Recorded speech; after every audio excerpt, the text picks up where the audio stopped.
vorhin erzählt, dass Snowden uns heute zugeschaltet wurde. Und er hat uns aufgerufen, etwas zu tun. So we had a Snowden Hören wir hier einen Talk. calling us, who asked us to do something. Build your own NSA. So here we have another talk, how to build your own NSA. Geheimdienste sammeln Daten. Aber sie So sind the nicht die security einzigen. services are collecting Es gibt data, auch die sogenannten Datenkraken. An wen denken wir da alle? An but Google, not only that, an they also Facebook. crack data. So Wer hier hat einen Google-Account? Hände hoch, traut euch. So please raise the hands those that trust their data to sind Google. ganz schön viele. That seems to be Wer many hat of einen you. Facebook-Account? Who's got a Facebook account? Es sind allerdings nicht nur die großen Firmen, wie So, Facebook but these are not just the big oder Google, firms die that collect the Daten data. sammeln. Es sind auch die kleineren Firmen There are also small oder companies, Unbekannte, wo wir die Namen noch nie gehört haben. the names of which you Und might have Leute, never wo wir es heard nicht of. erwarten. Wie zum Beispiel ich auf der Bühne. Like Ich for weiß jetzt, example. wer einen Google und wer einen Facebook-Account bei euch hat. Vielen Dank für die Info. I'm standing here on the stage, and now I understand how many of you have Facebook or Google accounts. Diese Daten tauschen oder auch einfach an die Leute, die Zahlen verkaufen. And what do these companies with the data they have on you? Well, they Mein can kleines do something Experiment with it, or they war might just sell it to lächerlich others. und natürlich banal. My Aber experience is Svea, Eckert und Andreas quite Deves joyful, haben ein größeres Experiment gemacht mit but einfachen our speaker Techniken has done a Social Engineering big experiment. und rausgefunden, And he has was found für out Daten gesammelt werden kann. what In diesem kind of Talk data werden can sie be uns nicht collected. erzählen, wer, warum And this wie talk will Daten not sammelt, just talk sondern about ob es auch noch eine who, Möglichkeit how, gibt, and where collects the Privatsphäre data, zu schützen.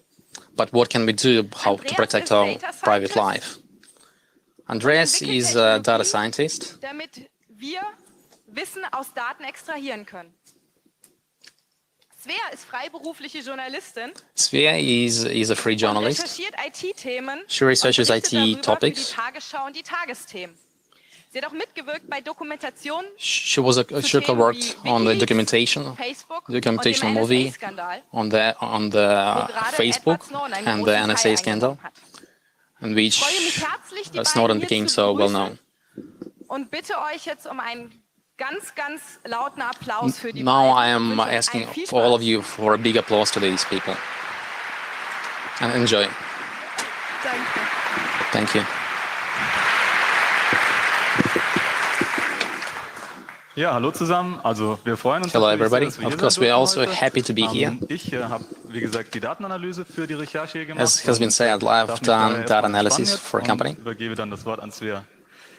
Ja, ich bin Svea Eckert, And I'm Svea arbeite Eckert. für den I NDR work bzw. die ARD und wir haben eine große for the Recherche ARD. gemacht, die ging über den ganzen Sommer und mündete And I've in done a einer big relativ research during summer. aufsehenerregenden Berichterstattung Anfang November unter dem Hashtag Nackt im Netz. And I've worked under the Der eine oder hashtag andere #NackedImNetz. hat vielleicht dazu sogar was gesehen. You might have Was wir seen it or wissen. noticed it. So what do we know? Wir wissen, dass We know wenn wir that uns im Netz bewegen, when we move dass on the Firmen net, das that mitbekommen company und dass Firmen also gets something. unser Verhalten That aufzeichnen. company, that we show our behavior to the companies. Sind da verschiedene Parteien beteiligt, And there are many sehen, auf welcher parties Webseite involved in wir zum that Beispiel sind. Also hier and jetzt mit know einem kleinen what Tool, website einfach we are nur so visiting right now. kurz analysiert, Now, like sind we es jetzt have on this 68 picture, you can see Parteien, die wissen, we dass have ich auf analyzed dieser one of the Webseite bin websites, und and die like zum there are Teil auch 80 die parties who Möglichkeit know haben, that we are on that mich durchs website Netz zu verfolgen. and Ich following denke, us. jeder I hier im think Publikum weiß das. that everybody in Und, here knows also das that ist bekannt. and is aware of Trotzdem this. stört es die allerwenigsten. But Also still, this meisten worries us. Internetnutzer sagen, ich habe doch nichts Most zu verbergen. internet users would say, I have Da nothing wird to schon nichts hide. Böses damit passieren. Die machen ja nichts. Nothing mit meinen bad will Daten. happen to Ist ja me. They sowieso don't do nur für anything bad with the Werbezwecke. data they collect on me. Und wenn man mal in der Industrie nachfragt, But dann when you ist speak die people Aussage, in the industry, also diese Daten werden total gut anonymisiert. Da the, stellen wir the, ganz, then, ganz then großen Aufwand those rein. people say that this data has been Verkaufen, well das anonymized, macht- and das only macht then, niemand. Sowas würde niemand tun. and like selling the data, nobody does that. Really? Das wollten wir genauer wissen. This is exactly what we tried to find out. How can I get the Von einer data? Firma. So I come to a Ich company. habe also im Juli So in July, eine Webseite aufgesetzt. Das I ist relativ trivial. Content set a Management website. System. Ein paar schöne Fotos. put some nice photos there Und ein bisschen Marketing. and some marketing. Meine Firma Meets Technology, die Vereinigung von Technologie und Kreativität, macht Data-driven Consulting. So the company was supposed to be providing consulting about data and the customized campaigns around it. So we get some data on the users. Braucht hier eine tatkräftige Mitarbeiterin. Hier ist sie. How do we get the data? So we need some good worker. So we get somebody like Anna Rosenberg. Speaking. Hello, this is Anna Rosenberg speaking. Hello. Anna Rosenberg works for MITS technology. She's sitting in Tel Aviv, doesn't speak a single word in Hebrew. She doesn't need it for the research. But the interesting thing, nobody asked about this. And I also found in Tel Aviv. Aber ich hätte Tel Aviv ausgesucht, weil mir jemand sagte, Israel sei ziemlich gut für Daten. So I picked up Tel Aviv because like somebody told me that it's a pretty cool city, like for the startups, and I can easily set up a company there and nobody will ask me questions. Hat sich auf Telefonjagd gemacht. Das waren die Firmen, die in Frage kamen. And we've done some phone research, and these are the companies that actually collect the data or work with it. Als junges, aufstrebendes Startup ihre Daten verkaufen würden. Oder and many of them would basically would either sell the data to you or ich die Qualität der Daten gar nicht beurteilen. Although I can't say about the quality with which they would do it, but they provide those services. Ihr seht, dass es ein gigantisches Universum ist. And I can see that this is a gigantic universe. Besonders interessant, especially interesting is this company here. Die machen they do the so-called analyze the internet market. Das sind so ziemlich wichtige and quite an important player in this internet market. They have a lot of data. War dann auch tatsächlich bereit, mir ein kostenloses Sample zur Verfügung zu stellen. And many of these companies were willing to provide me samples of the data that they had, free samples. Dieses Sample kam dann auch. So one of the samples came in. One of them was really big. Was war da drin? What was in it? So we had like 14 days of almost live access to the user data. The user data that has been updated. There were like 3 million Germans in this.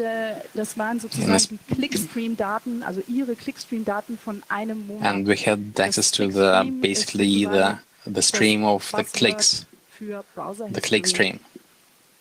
For a month. So all the clicks they've done in a month. We just scrapped to see what happens if we look for at police.de. Now Anna's part is over.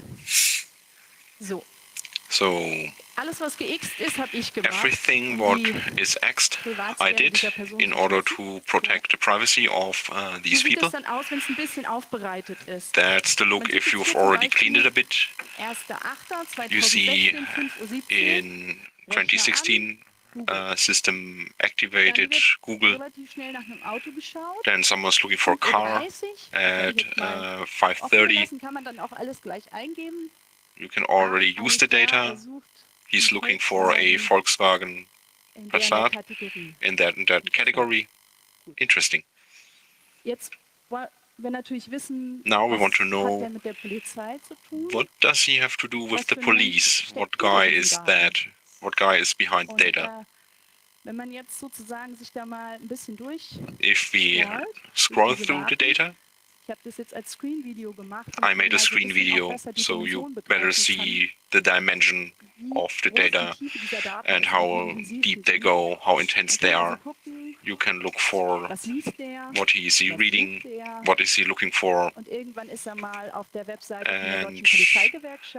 he went to the website of the German Police Union and the Government Workers Union. So he might be a policeman. So we look for Ermittlungsverfahren, case investigation. He's using Google Translate.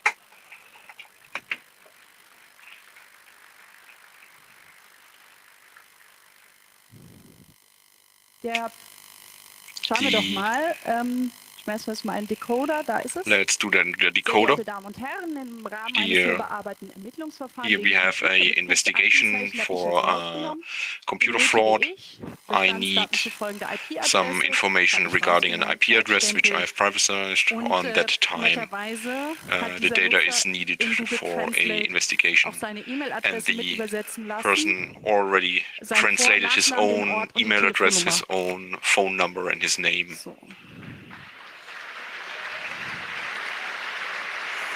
So that is a request for personal data from an internet service provider, which the Kommissar translated on Google Translate. So what we will find about this person in this data? Können also noch mal weiter We can scroll further through his life on the internet. Und sehen, dass and now we see he's working. Also sehen ungefähr, was arbeitet, dass and what he's doing, macht zum Beispiel. He uploads malware to malware portals. Verfolgt, aber auch, He's tracking IP addresses. He's listening to German radio. Natürlich so die Peinlichkeiten im Leben. And something which is slightly funny.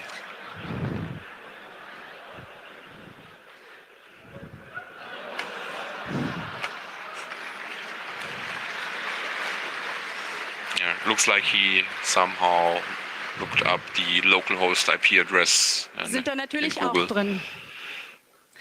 Jetzt haben wir nur mal nach @polizei.de gesucht. Now we looked at @polizei.de. What if we look for blog.ff.de, a German IT portal? So sieht dann so eine Abfrage aus. That is how the query looks. Sag ich mal so explorativ einfach macht, wie wir das when we are using that in an easy way. Das, was zwischen den Anführungszeichen see, important is what is sagt mit diesem Befehl dem Computer, the queries. Gib mir alles, and gib mir jeden the Nutzer, query is show me every guy who has visited und that man website. Sieht also, dass auch Leute, die, ich würde mal sagen, sicherheitskritisch sind, now also people who are critical of security are in this data. Was passiert nur, wenn man all diese Nutzer de-anonymisieren würde? What happens if we de-anonymize all these users? Could we do that? Could we find out who these people really are? Ja, wie wir gesehen haben, ist es im As you see, besten Fall etwas in the best peinlich, case, it is a wenn bit man als Nutzer in solchen Daten funny identifiziert if you wird, are im schlimmsten being Fall identified in kann this das auch data, die eigene Person. and in the Deswegen worst möchte ich case, in it's den nächsten dangerous. 15 Minuten So in the next darauf 15 eingehen, minutes, was I die want to show Anonymisierung eigentlich heißt, what the wie anonymization das is, funktioniert how und it was das works, Problem dabei ist. and what the problem is. Dafür können wir anfangen mit We dem start Datensatz. with Also es gibt the immer dataset. einen Datensatz There's von always a dataset anonymisierten Nutzerdaten am from Anfang, den man anonymized analysieren user möchte. data, which you want to Und analyze. dieser Datensatz And enthält this viele dataset verschiedene Eigenschaften. has a lot of Und einige attributes. von diesen And Eigenschaften some of these zumindest sind attributes sensitiv, das heißt, sie are sind nach Datenschutzrecht important, geschützt und dürfen nicht mit einer bestimmten protected Person by data verknüpft protection werden, weswegen and der should not Datensatz ja be im connected Endeffekt auch to an actual anonymisiert wurde. person. And that is Und why the data has statt been einer anonymized in the Zuordnung von first einer place. konkreten Person hat man in diesen Datensätzen daher And in einfach these datasets, beispielsweise eine we numerische have ID oder einen a ID or an der keine identifier Rückschlüsse which im has Idealfall auf replaced die the wirkliche name of the Person, person die sich and hinter which den should Daten not verbirgt, help you to erlaubt. identify the real actual person behind the data. Auf der anderen Seite habe ich On the aber auch other öffentliche Informationen, zum side, Beispiel you aus dem have Internet public oder data aus from anderen the Quellen, die internet, ich from mir frei other sources, zusammensuchen kann. which you can Und simply collect solche for öffentlichen free. Informationen And enthalten this auch public Eigenschaften information von also have Personen attributes und of enthalten persons, zudem oft and they usually have den the Namen oder real andere name or other Identifikationsmerkmale data der you can Person, use to die also identify the Rückschlüsse auf person, die wirkliche Person which zulassen. show you the actual real person. De-Anonymisierung And beinhaltet in diesem de-anonymization Sinne is usually eine Suche searching nach for Eigenschaften, die ich in beiden attributes which you Datensätzen find in entweder both direkt oder datasets, in indirekt the public identifizieren and in kann the und die mir anonymized user data. erlauben, aufgrund von And they beispielsweise allow, statistischen Verfahren oder based on Machine statistical Learning, data, machine die learning, möglichen Kandidaten the aus real dem aus dem anonymisierten candidates Datensatz from the so to weit zu select reduzieren, dass ich the mit entweder real absoluter users Sicherheit oder mit by relativ hoher comparing both Wahrscheinlichkeit data. sagen kann, So dass I ein can Nutzer, tell den ich hier in den that a öffentlichen Daten user gefunden which habe, has been dem Nutzer identified in in dem public data anonymisierten is a Datensatz specific entspricht. user in In the dem Sinne habe ich anonymized diesen User data, dann and then the user has been de-anonymisiert. de-anonymized.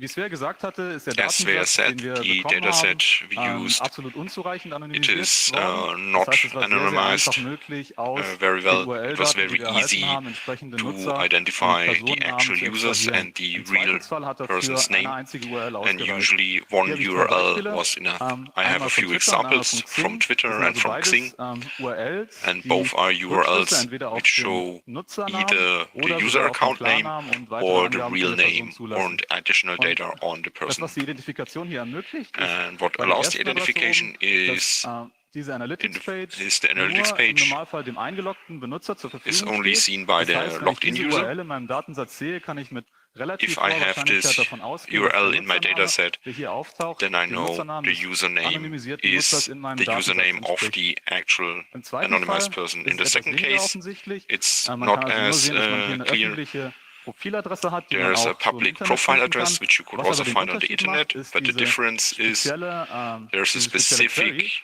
das hinten query, dranhängt und das nur in die URL hinzugefügt wird, and that wenn is ich als only added in the eingeloggter URL Benutzer if auf you are mein logged Profil in and you are durchklicke. clicking on Das your heißt, own hier ist profile. wieder mit einer relativ hohen And here's Wahrscheinlichkeit die also Möglichkeit very gegeben, high den Nutzer, der in probability den Daten drin to ist, identify the eindeutig mit user dem in the Besitzer dieses data and Profils zu match it identifizieren. to the owner of the profile. Und in unserem Datensatz haben wir über 100.000 And in our Benutzer auf dataset, diese we Weise identified identifiziert. Wir haben auch die beiden Firmen 100,000 übrigens people, auf diese Sicherheitsprobleme and we aufmerksam both gemacht. we Xing hat hier notified both entsprechend schon companies. Änderungen eingeführt And Xing already made changes, Twitter, and Twitter hält es nicht für ein and Problem Twitter in diesem does Sinne not think und this möchte is da a keine problem Änderungen machen and aktuell. does not want to make a change. Also als erstes Takeaway könnte man vielleicht von The dem first Vortrag auch takeaway mitnehmen, is dass man bitte keine basic. persönlich You should not identifizierbaren Informationen put in URLs packen, wenn personal irgend möglich. personal identifier information in your URL in your applications. Natürlich gibt es noch etwas weitergehende Verfahren, There are additional auch Datensätze zu anonymisieren, ways to de-anonymize data, die etwas besser anonymisiert which are wurden. better anonymized. Eine schöne Arbeit hierzu ist das And Paper, then there's been a good publication about this und topic. wo sich die Forscher mit einem The Datensatz researcher beschäftigt has haben, der von Netflix publiziert wurde und der also anonymisierte Bewertungsdaten von Netflix-Usern They empfiehlt. analyzed the wurde data auf from eine Datenanalyse-Plattform hochgeladen mit dem Ziel, dass from the andere Data Scientists, Datenforscher sich mit den Daten auseinandersetzen können und auf die Weise bessere Bewertungsalgorithmen oder Empfehlungsalgorithmen für neue Filme finden können. It's about the Netflix and what algorithms would be better used for actually anonymize the data for the people who are looking for different movies. In diesem Fall war das beispielsweise In this case, for example, die they have Nutzer been auf der Plattform IMDb abgegeben haben, wo also the use of Nutzer auch platform Filme bewerten können, wie bei Netflix, und wo oft Nutzer Accounts IMDb. oder Konten mit dem wirklichen Namen des Benutzers verknüpft The sind. accounts Und die were Forscher haben also with the real geschafft, usernames. indem sie die Bewertungen von IMDb herangezogen haben und diese mit den Bewertungen auf Netflix The value they've done, the number of stars they User put auf to the different Netflix mit movies einer hohen Wahrscheinlichkeit mit den Usern auf IMDb zu identifizieren. Das heißt, hier war has allowed actually to identify the einfach particular dadurch möglich, users dass es sehr, sehr viele that have done mögliche Kombinationen this or von that. Filmen gibt und es sehr unwahrscheinlich So there are ist, dass zwei very Personen die very few gleiche Anzahl von combinations Filmen auf die that gleiche Weise actually bewertet haben. of users that have done exactly the same values for exactly Diese Technik kann exactly man the auch auf same unseren movies. Datensatz anwenden. So when I actually apply our data set, Dieser enthält, wie gesagt, ca. 3 Milliarden URLs and there are, as von we have said, about 3 9 billion Millionen URLs, Domains about und wurde 9 von ca. 3 million Millionen Usern different generiert. domains, and we have generated about 3 Da die million Daten, wie users. gesagt, unzureichend anonymisiert wurden, haben So wir für die weitere the Analyse data einfach mal has angenommen, been dass der not Anbieter an- wirklich the Interesse daran hätte, die anonymized Anonymisierung enough. korrekt oder möglichst gut durchzuführen And this und has allowed us dementsprechend to- sämtliche Informationen außer der Domain und der Nutzer-ID aus dem Datensatz entfernt. to get Das heißt, wir information haben alle about the user Informationen IDs weggeworfen, and bis auf den Fakt, hat dieser Nutzer diese Domain all in dem everything based on Zeitraum the besucht, fact ja oder nein? that So, also man the könnte annehmen, user dass domain diese has starke Form visited der this particular Anonymisierung doch domain. ausreichend sein sollte, um die Nutzer dafür zu schützen, wieder de-anonymisiert zu werden. So again, I want to repeat that Wir haben basically weiterhin the, auch the, eine the Auswahl getroffen von 1 Million Nutzern, von denen wir über 10 anonymization techniques were not Datenpunkte haben, enough, weil das and we die could Analyse reconstruct für die the weiteren exact Schritte identities of the vereinfacht users. und für Nutzer, die relativ wenige Datenpunkte haben, auch die meisten Techniken nicht anwendbar sind. So, wenn man sich jetzt die Verteilung der Häufigkeiten der Now, Domains if in we dem look at Datensatz the spread anschaut, of the also hier auf der how X-Achse often ist immer these in der particular Popularitätsrang einer entsprechenden Domain URL is getting aufgetragen. access. Das heißt, je weiter links die Domain hier So auftaucht, we umso have populärer looked ist sie. to the left, Man hat hier beispielsweise Google, Facebook and und we'll die see anderen the Google, möglichen Facebook, and Kandidaten. the other Und candidates. auf der Y-Achse ist On die the- Anzahl der on the URLs axis aufgetragen, die Y. von dieser entsprechenden Domain in dem Datensatz stammen. Und wie man sieht, is we'll see wenn what man we, die 100 populärsten when URLs they oder are mentioned in the Domains, dataset. nimmt, sind die schon bereits verantwortlich für mehr als 99% and we'll see that basically 99.9% Besuche finden auf den Top 100 Domains of the visits are actually from the top 100 Man sieht, fällt die Verteilung danach relativ schnell ab. Also es gibt eine Menge Domains, die and there's nur ein also paar a hundert number oder of sogar nur domains 10 oder ein einziges Mal von einem Nutzer besucht wurden. that have been visited just say, for example, by one user and only die once. Möglichkeit haben, über diese populären Domains, die fast jeder User besucht hat oder von So denen it had been jeder quite User easy fast to eine actually besucht hat, de-anonymize entsprechende based Auswahl on zu those treffen popular und domains like Google and Facebook. darauf anzuwenden, But, aber wir gleichzeitig auch but diese it was Long-Tail-Domains very haben, difficult, die also actually nur von impossible wenigen to Nutzern de-anonymize besucht wurden und those die rare sehr websites gut that sich have eignen, um only been einzelne visited by Nutzer one wirklich mit or two wenigen users. Datenpunkten wieder zu identifizieren. So, den ersten So, Schritt, den wir so the machen first müssen, step um unsere De-Anonymisierung vorzunehmen, ist in das our de-anonymizing. Kategorisieren der Nutzer. Dafür legen wir eine einfache Tabelle an, wo wir in jede Zeile entsprechend einen is we're Eintrag creating a matrix, für einen Nutzer machen und in jede Spalte einen Eintrag für eine Domain and in eingeben. every cell of it, Jedes we put a Element domain. hier also ist entweder 0 oder 1.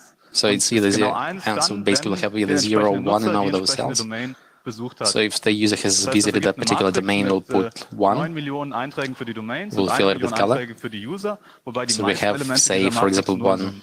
Und million so eine Matrix entries lässt for a sich user. sehr effizient auch repräsentieren und kann leicht verarbeitet werden für die weiteren Schritte. Then after we fill these metrics, we'll easily use it for the next steps. Sehr, sehr einfach. Wir generieren im ersten Schritt diese Matrix M, die ich gerade gezeigt habe. So again, the first step has been to generate this matrix. Einen Vektor V. Then In diesen we Vektor packen wir alle Domains, die calculate the wir vector, aus anderen Informationsquellen, also fill it aus with the unserer information öffentlichen about the domains that the user has visited. Die wir vergleichen wollen mit den Nutzern, die sich in den Datensatz befinden. Das heißt, für And jede then we Domain, will die wir compare irgendwo to gesehen haben, the würden wir data einen that we have on the einzigen dataset. Vektor schreiben und würden dann entsprechend den Vektor nehmen und ihn mit der Matrix multiplizieren. Das Ergebnis Then we'll multiply it with the matrix. wieder für jeden Nutzer eine einzige Zahl. Und And we'll get, indem wir for den every user, we'll Maximalwert just get dieser one Zahl number. nehmen, können wir den Nutzer finden, der in unserem Datensatz die beste Übereinstimmung hat mit den Domains, mit denen wir ihn vergleichen wollen.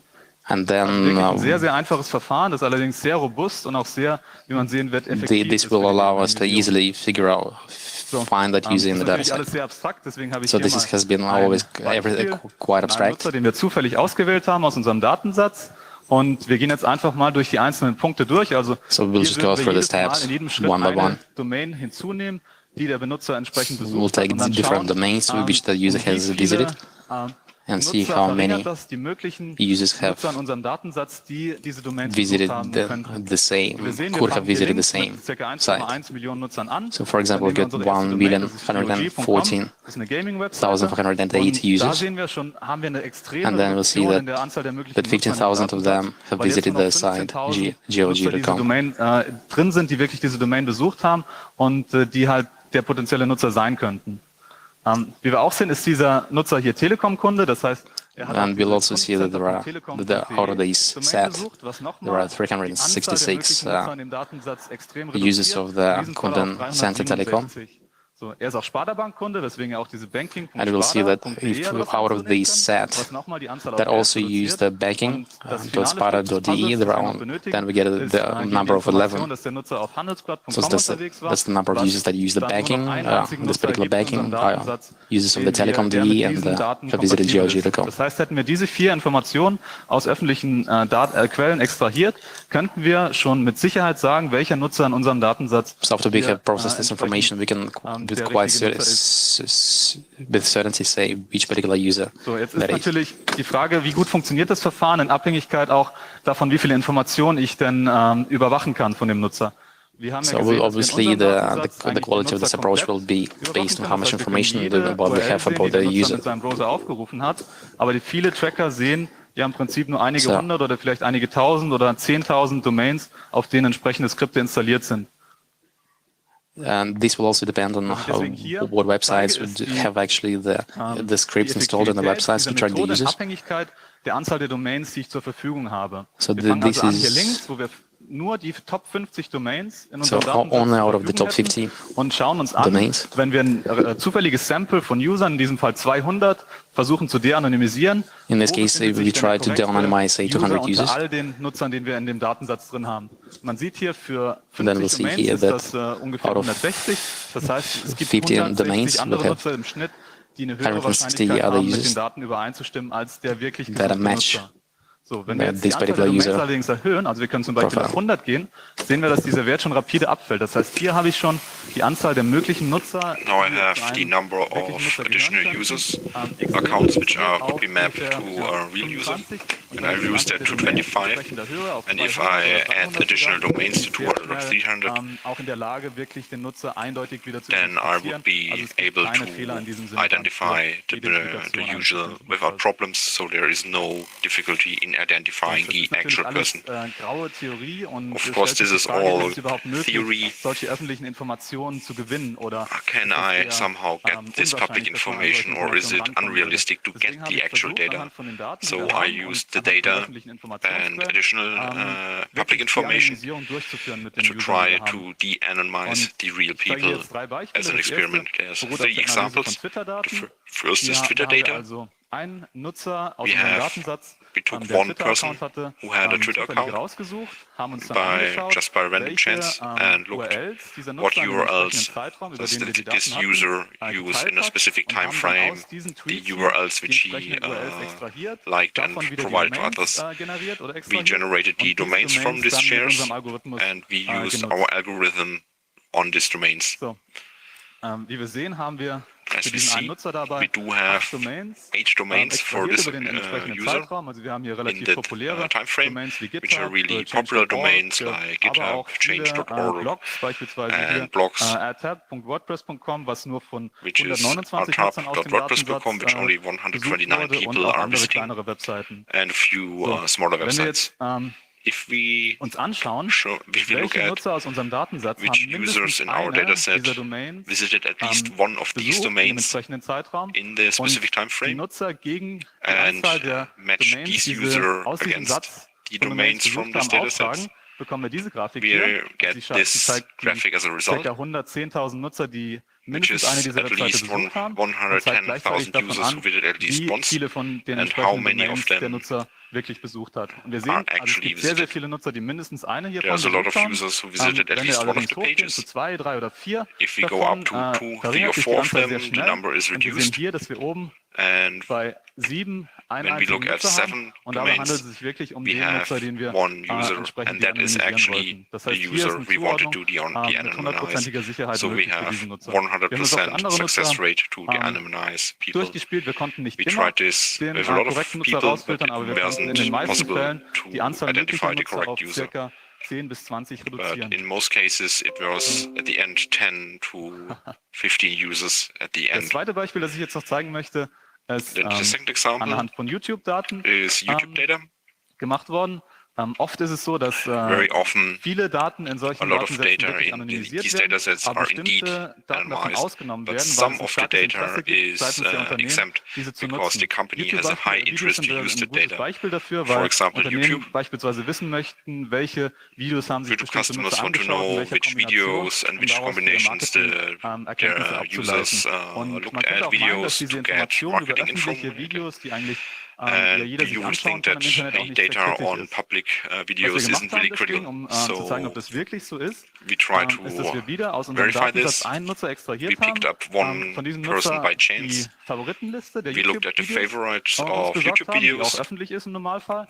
These are usually public, and the account owner can do that, but 90% of users they don't. So their watchlist is public. We use the YouTube API to get every video ID, and these video IDs we fed to our algorithm mit den kompletten URL-Daten, with the complete URL, die Domains ja nicht die Video-IDs enthalten. Because the domain does not contain the ID, it's just in the URL. Falsch gedrückt. So, also wie vorher haben wir also diese IDs, das sind ungefähr 20, und haben auf der anderen Seite sämtliche Nutzer, die mindestens eins von diesen Videos angeschaut haben. Wie wir sehen können, sind das in dem Fall ca. 20.000, wobei wieder eine Menge von den Nutzern sich mindestens eins angeschaut haben, aber die Anzahl der potenziellen Nutzer, die sich mehrere angeschaut haben, rapide runtergeht. Und wir sehen hier beispielsweise für 4 oder 5 oder 6 haben wir nur eine Handvoll User, einen Treffer, der ganz oben liegt, bei 9 angeschauten Videos, und dabei handelt es sich wieder um den Nutzer, den wir im vorherigen Schritt extrahiert haben. already selected in the first place. Wir sehen also, es ist relativ einfach, anhand von einer kleinen Anzahl von Datenpunkten, just using few selbst data aus einer sehr points, großen Anzahl von Nutzern, even in if diesem Fall there's a über lot 1 of Million users, Nutzer, over 1 million entsprechend auf einen users, User lock zurückzuschließen. down on Und man muss one dazu sagen, user. dass solche Verfahren, das YouTube-Verfahren sogar besser funktioniert hat This als die really works Anonymisierung über better Twitter, weil ich schätze than mal, Twitter. die Verteilung der Videos und die Anzahl der Videos auf YouTube noch mal Because höher we ist als die think Anzahl that der there's more entsprechenden Domains, die wir videos zur on Verfügung YouTube haben. Das heißt, than eine domains there are in YouTube-Video-ID ist Twitter in dem Sinne URLs. sogar ein stärkeres YouTube video IDs are De-Anonymisierungssignal als good. die entsprechende The Domain auf dem anonymization Twitter-Feed. tool, they are better anonymization tool than Twitter So, das URLs. letzte Beispiel, das ich zeigen Last möchte, example is basiert auf der Analyse von based Geodaten. on Dafür haben wir uns geographical data. angeschaut, We looked at wie wir aus unserem Datensatz Geodaten how we can extrahieren oder pick Koordinaten geodata from extrahieren our können. data. Und wir haben herausgefunden, dass And we es found relativ out einfach that it is über very easy Google Maps by URLs using geht, die Google also, Maps wenn man sich URLs. einen bestimmten When Bereich you look at anschaut, a meistens specific der place, URL there die is the geografischen information in the URL, there's the enthalten. coordinates. Das heißt, wir konnten aus unserem So we Datensatz einige could pick Millionen von diesen 1 Koordinatenpaaren million, several extrahieren million und die auch nach entsprechenden geodata Nutzer from gruppieren our und können dataset damit and eine group komplette the Karte accounts. von der So we made Nutzeraktivität a anfertigen. Also wir map sehen hier zum of Beispiel, welche user activity in Europe. Kartenausschnitte sich User hier So angeschaut what haben, did they wenn sie zum look Beispiel at nach when Urlaubszielen they geschaut look haben, vielleicht for nach ihrem places to go Arbeitsort, for nach holiday einem or for the Weg, place nach of einer work Wegbeschreibung or for a und können diese specific Informationen also way auch or Nutzer route. genau So you entsprechend can verarbeiten. Und Geodaten match sind the besonders data to interessant users. hierfür, Geodata weil are es sehr very viel schwieriger interesting ist, because it's much diese harder selbst zu ändern, da to change es them relativ einfach ist, seine because it's very easy Surfgewohnheiten oder seine to connect Videogewohnheiten im your Zweifelsfall anzupassen, aber es surfgewohnheit relativ and schwierig the ist, videos, beispielsweise die Arbeitsstelle oder den but it's very Wohnort oder hard to sämtliche change your vertrauten place Orte of zu work wechseln. Das heißt, or diese your Informationen favorite sind sehr places. in dem Sinne sticky, in dem Sinne, This dass sie information is dem very User über sticky lange Zeit auch and zuordnenbar sind you normalerweise. can match them to the user Und for a wir long können auch time. wieder aus verschiedenen öffentlichen Quellen Informationen You can extrahieren, use several beispielsweise über public Google Maps sources, oder for auch example über Google Maps Flickr, wo or auch viele Flickr, Fotos geokodiert sind because und lots of können damit photos have über diese geodata Informationen and Matching then mit can den use Daten, die this wir in unserem information Datensatz to haben, match durchführen. geodata. Und hier ist es auch so, dass wir über eine relativ kleine Anzahl, So also there's weniger a als 10 small Datenpunkte im Idealfall, im Normalfall, point of data. Entsprechend den einzelnen Nutzer aus dem Datensatz extrahieren und identifizieren können. And we can use a little less data to use that. So, eine Frage, die ich oft gestellt bekomme. Eine Frage, die ich häufig gestellt bekomme, ist, can I hide in my data?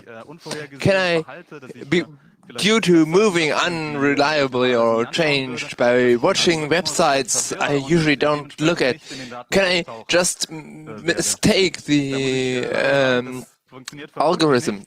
Well, that probably won't work for the simple reason that we do a matching about the relation of person that a person is in or is not in. So I can only add data points to my vector but cannot remove any. So now where I have sufficiently data to identify myself, I can add as many data points as I want to, but I will not be mistaken for a different user. This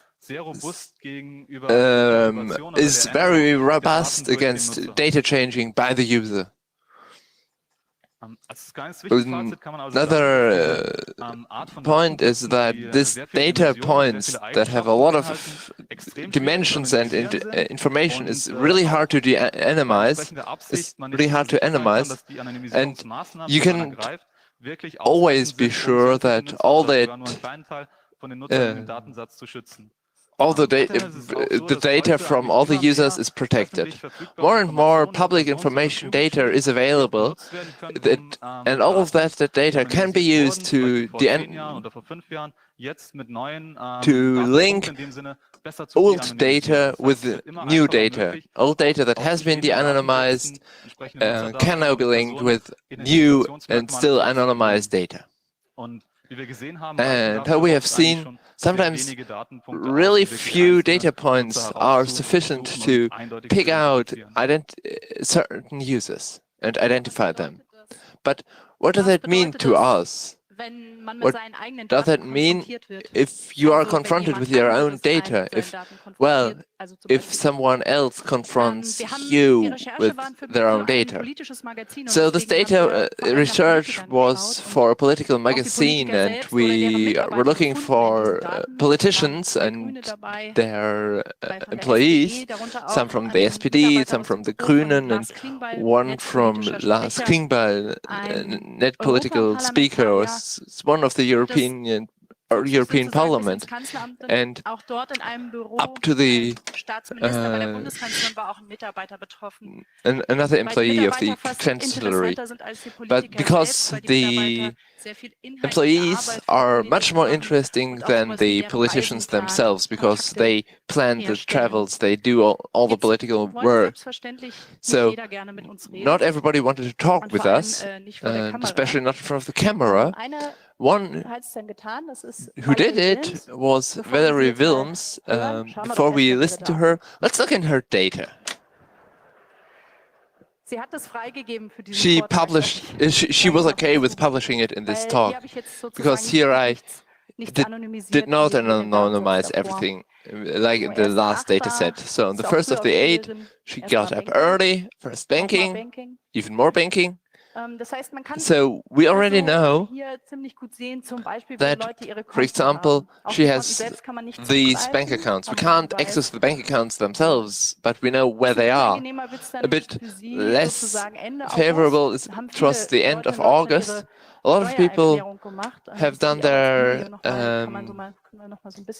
taxes, and we can scroll down here in the videos so we can see more of her tax report. So first of all, we can see also on NSA Online, we can't access these URLs. We can get more information because they will request the password. However, we can't see which preprints were looked at, and we can get information about her through those, through the things she intends to pay taxes on. And there are a lot of details about that. Yes. What did she say about that when we asked her in her office? Let's listen to her. Alles zu sehen, ne? Scheiße. Shit, everything can be seen.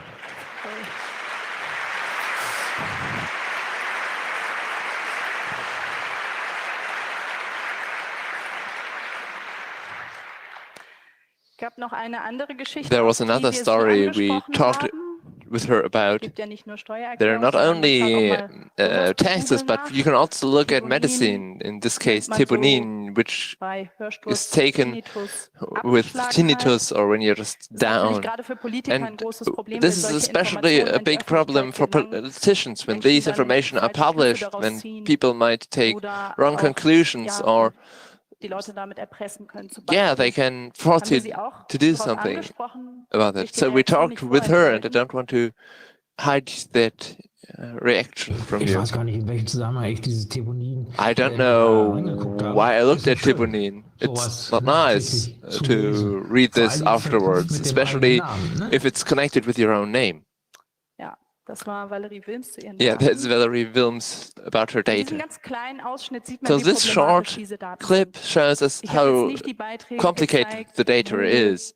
I didn't show about the contracts where people talked about their sexual preferences, because this is about relevant political positions. Of course there are judges in this data. Of course there are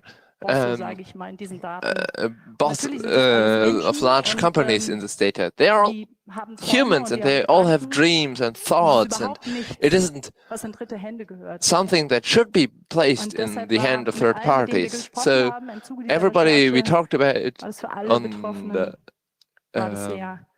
this research were very shocked about that. But who spied on them? Where's this data from? Was it a shady Trojan on their computer? No. That are quite early noticed that there were browser plugins, and we did a small test. We asked the user to deinstall add-ons, and we noticed that Web of Trust, what do they do? Save web search and browsing. Yes. We tested that again, the clean browser in the virtual machine, while we had the opportunity to look live into the data. And one security specialist did that for us, and he had a specialized website, a clean browser, and just this one plugin, and we could see him in the data. So we could be sure that this plugin really published this data, or to this data being there. So why is this tracking by app or extension so interesting for the companies?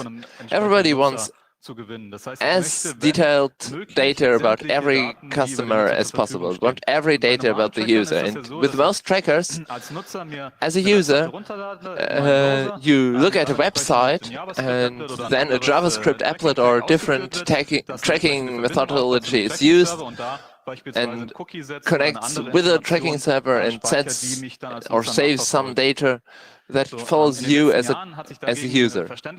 In the recent years, a lot of people went on the barricades against that, and many users use blockers against those tracking scripts, all that block the connection. So it's harder and harder for the tracker to get qualitatively good data. So it's obvious to use such methods as add-ons and use them to circumvent the security features of the browser and use this side channel to give this information to the tracking server. That has another advantage for those who offer the data. They can not only track all data with tracking pixels, but also sites without tracking pixels. For example, site of public organizations who don't track their user. So we have data about fewer users, but a lot more data about those. And in the worst case, a complete browsing history of that specific user. And we can get that. We looked at our database at how many extensions there are, and we have another double logarithmic plot where we have the range of that extension. So extensions with better data get more hits or more points, and on the other side we have the number of data points. So the most popular extension, Web of Trust, was already used for up to billion data points. So if we take the topmost 10 extensions, 10% of the data is covered by them.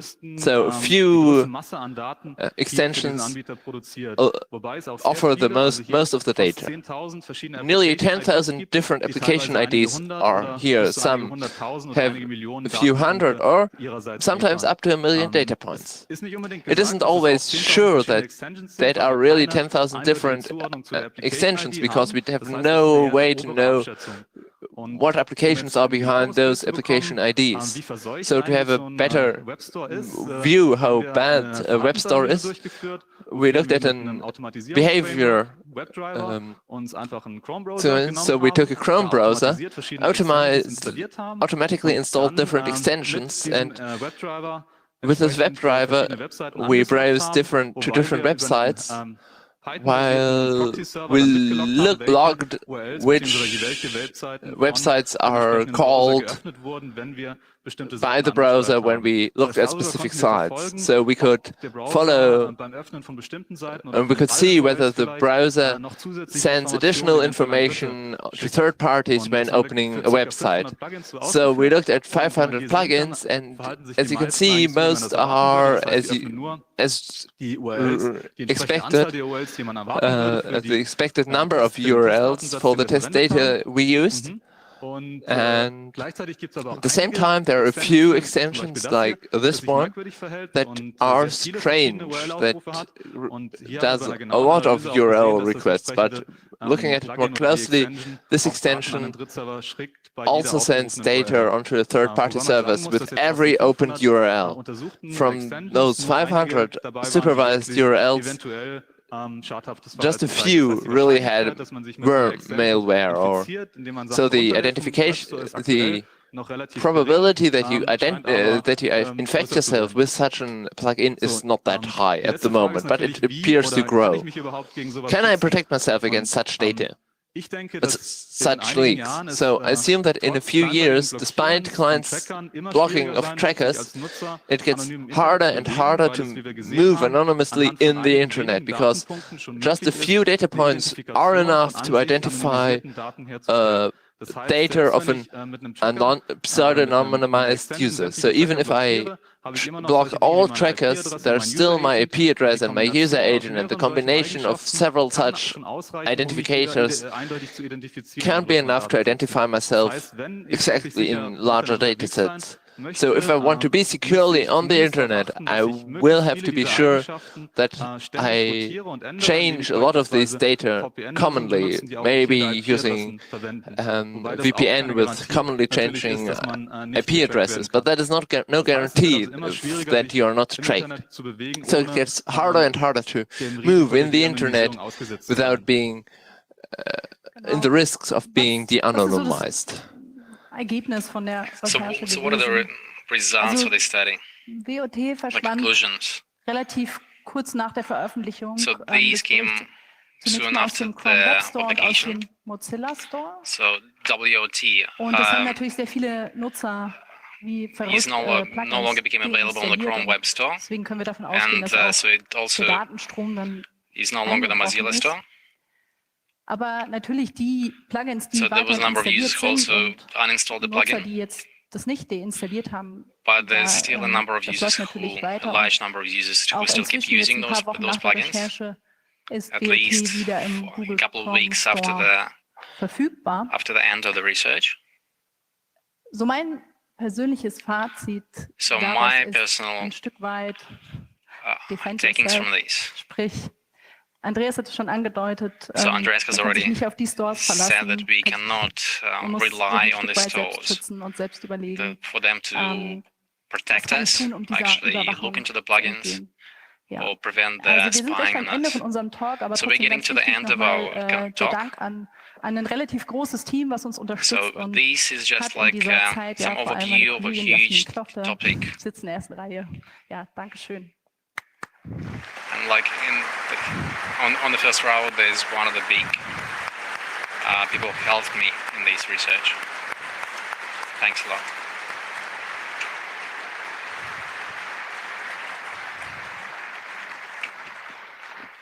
So, wir haben noch ein wenig Zeit für Fragen. Wer eine Frage hat, bewegt sich If anybody's got a question, bitte please zu einem move der to Mikrofone. one of the microphones. So, ich sehe Bewegung, So aber I can see some movement. It's going to be the first. war vielleicht doch nicht ganz so Or maybe einfach no für one. die nicht deutschsprachigen. For Aber those who sehr don't speak spannend. Da English. hinten haben wir eine Frage, But it's genau, been- Mikrofon 6, bitte. Okay, so we got a microphone 6. Angenommen, die Person, So. über die man die öffentlichen Daten sammelt, If ist the- nicht im Pool von den anonymisierten Daten. If Dann the gibt es ja eine people, Möglichkeit für ein False Positive. Oder kann man das if the ausschließen? people that we are looking for are not in the data set, Ja, then natürlich we gibt es auch die Möglichkeit can von False come Positive. to the false Das positive. ist natürlich dann, The es answer. hängt immer ein bisschen Yes, of course we can come to false von der positives. Nutzung der Daten ab, ob das problematisch ist oder nicht für den Anbieter. Es kann ja auch sein, dass ich, wenn ich beispielsweise Nutzern Werbung anzeigen möchte, es vielleicht auch gut genug ist, wenn ich den Nutzer mit einer Wahrscheinlichkeit von 10% schon identifiziere. Das heißt, ich kann auch mit False Positives oder der Anbieter kann auch mit False Positives entsprechend wählen. Aber es ist natürlich immer die Möglichkeit gegeben, dass der Nutzer, wenn er nicht im Datensatz vorhanden ist, auch entsprechend identifiziert wird, obwohl er gar nicht drin ist. Und das kann natürlich für den Nutzer selber zu großen Problemen führen, wenn ich da beispielsweise an Credit Scoring denke über Machine Learning, wo ich also vielleicht mit jemandem in Verbindung gebracht werde, der ich gar nicht bin, und Datenpunkte, die ich nicht kontrollieren kann, entsprechend meine Kreditwürdigkeit dann beeinflussen kann. Gut, Mikro 3, bitte. Meine persönliche Frage ist, was genau kostet das? Also kann sich eine kleinere, mittelgroße Privatdetektei, die auf Datenschutz scheißt, können die sich Zugang holen? Ja, ich weiß nicht, was die für ein Budget haben, aber also diese Daten werden lizenziert. In der Regel zahlt man halt für die Lizenz so für einen Monat, und im Jahr ist es so im sechsstelligen Bereich. And the prices are like in the six figure. Sie hatten von den 10 Schlimmsten gesprochen, aber die Liste vergessen. So you talked about... Den 10 Schlimmsten, ach so, ja. Ja. But forgot the list.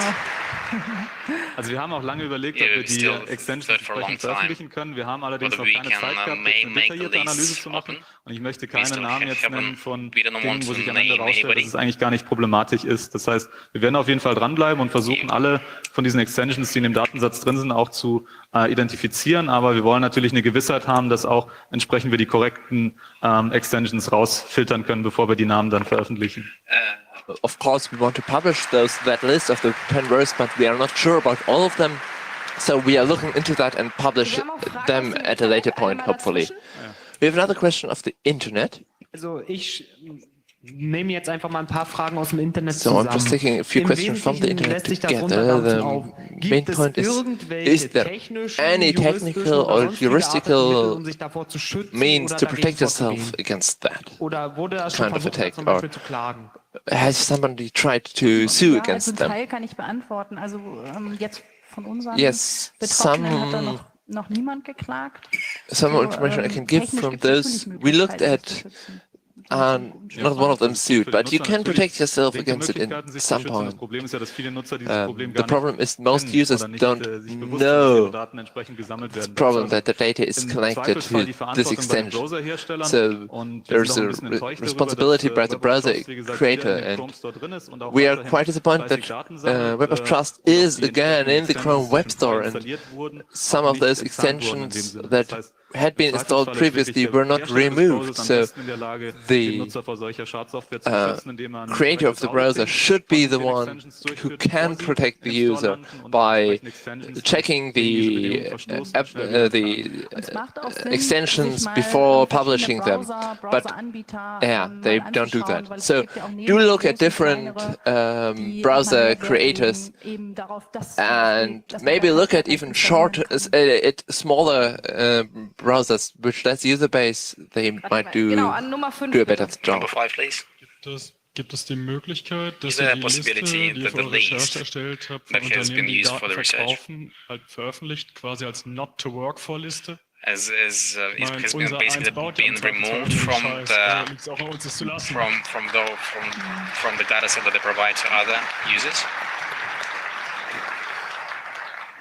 Ja, es fehlt natürlich ein Name hier in diesem ganzen Vortrag, der Name des Datenhändlers oder auch tatsächlich die Namen der Firmen, mit denen ich auch ein bisschen ernsthafter ins Geschäft gekommen bin. Es sind eigentlich juristische Gründe, warum wir das nicht veröffentlichen können oder dürfen. Einfach, ehrlich gesagt, aus Furcht vor diesen Unternehmen, aus sozusagen Angst vor Klagen, die da kommen können. Und deshalb sieht es zumindest im Moment so aus, als dürften wir die Namen nicht veröffentlichen. Aber das ist, da ist noch Work in Progress, sage ich mal. But this is a work in progress, I would say.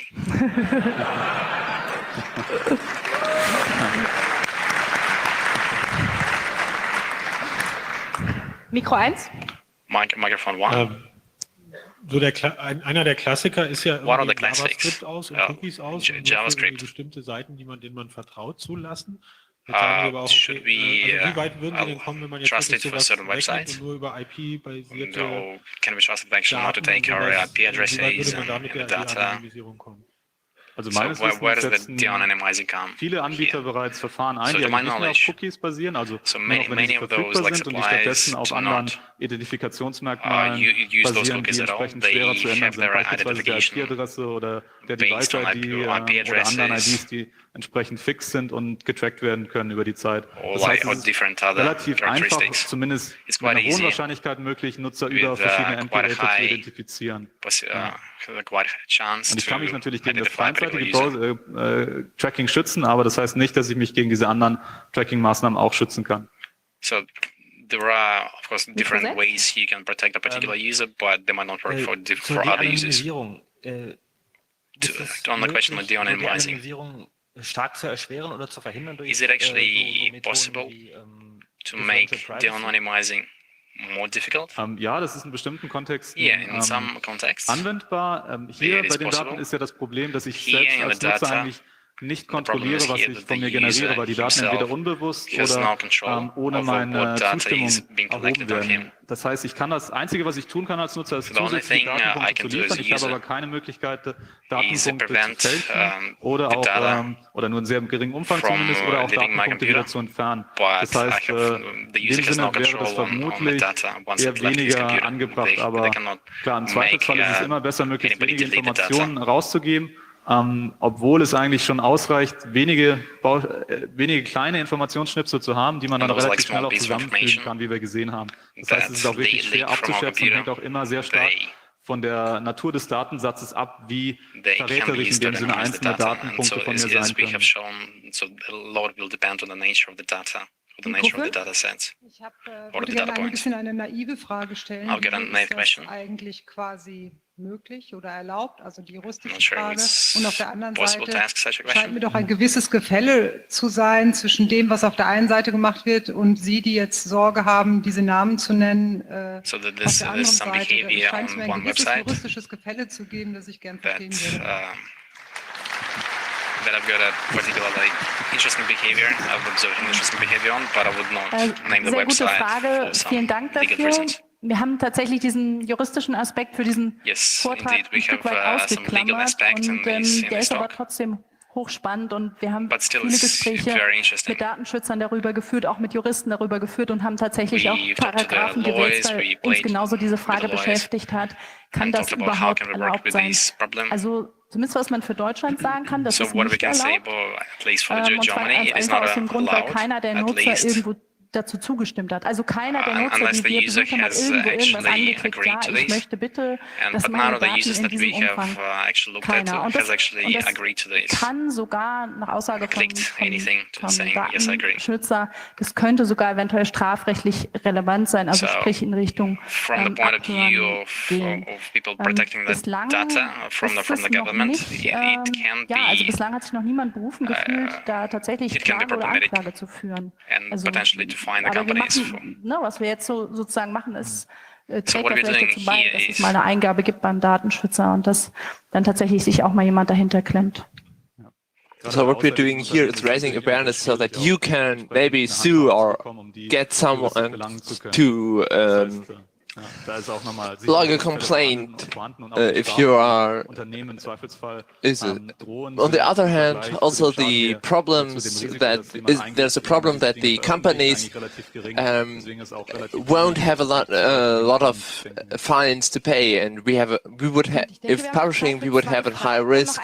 So that's a problem. I think there are still two questions, and some of them from the internet. Bekommen kann oder auch nicht. So what information can I get from you or maybe not get from you? Difficult question. Das ist recht einfach, die Antwort quite easy. The answer is nothing. Gibt's nicht mehr. So that we don't have the data anymore. Sorry. Kommen wir zu unserer letzten Frage. Okay, the last question, please. Hello? Hört man das? Ja. Okay. Ich bin immer ein Freund von Selbstverteidigung, so wie Sie sagten, aber die Frage ist das überhaupt möglich? Also ich würde sagen, das Thema ist so komplex, dass sich wahrscheinlich die meisten, die hier sind, nur dann schützen können, wenn sie wirklich viel Zeit reinstecken in diese Arbeit. Und ich frage mich, meine Mutter, mein Vater, mein Onkel, for my mother, for my father, for my uncle, can they protect themselves? Ja, mach ich dann. Ja, das ist das Problem, das ich auch eben kurz angesprochen habe, und zwar, dass viele Nutzer eigentlich gar nicht wissen, dass sie getrackt werden und auch nicht die technischen Kenntnisse haben, um sich effektiv gegen sowas zu schützen. Wir haben ja gesehen, obwohl die Leser von Fefis-Blog wahrscheinlich eher technikaffin sind, gibt es immer noch 3000 Nutzer, die in dem Datensatz auftauchen, diese also despite the users of FIFA, the readers of FIFA are technically affine, there were still 3000 who were in the dataset, so even those who know about it can still be tracked, because we can't follow all the possible ways to be tracked and protect against them. It's really hard to guess what can be done with the data. So it's really hard. There's no good solution at the moment. So there are more questions, however there is no time, so we also want to thank you for listening from the translation cabin and would ask you to give feedback. Please send feedback with the hashtag C3T on Twitter or at C3Lingo, the Twitter handle, or send a mail at hello@c3lingo.org.